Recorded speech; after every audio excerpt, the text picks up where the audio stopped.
it's really more, what?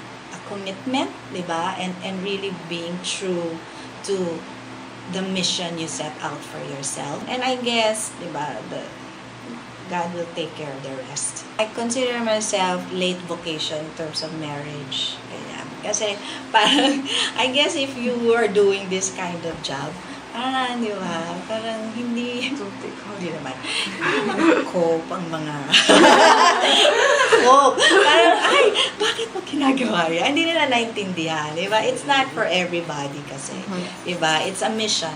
It's a mission. And then, so not everybody can keep up or understand. So it took a while before I found somebody. So who understood?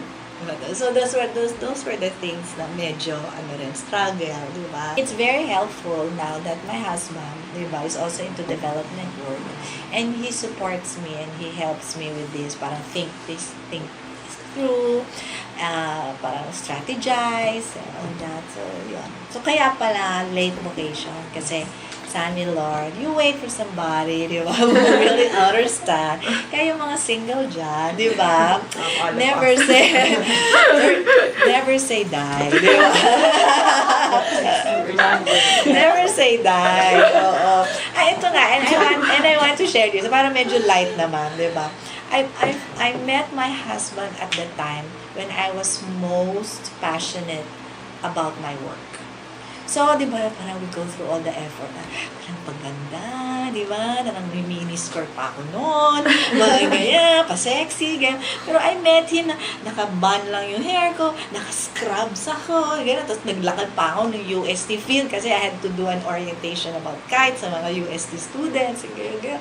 Tapos doon siya, when you get me started talking about kite, yun, I go because of course it's my passion, di ba? And it's when you're at your most passionate moment and happiest moment, that's when the people will be attracted to you because they want to be part of that happiness. Okay, so sa mga single dyan, di ba? Sa mga single dyan, yun ang aking tip sa inyo. Sabi nga ng mami ko sa akin, getting married, having a spouse is a bonus. First and foremost kasi kung sino ka,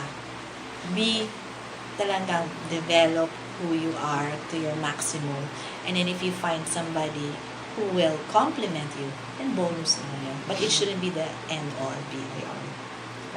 The volunteers, anybody who has been in contact with kite and are living out the spirit of kite wherever they go, that to me is my legacy. So, seeing the volunteers become heads of corporations or becoming very good doctors and doing healing presence wherever they go, whatever circumstance, that is my legacy to this world, I guess, because at one point in their life, I was able to give them the opportunity to learn how it is to go beyond yourself and to give. Kapag nakita mong merong pangangailangan, tumugon ka kung ano yung abot kaya, abot tanaw, at abot puso mo.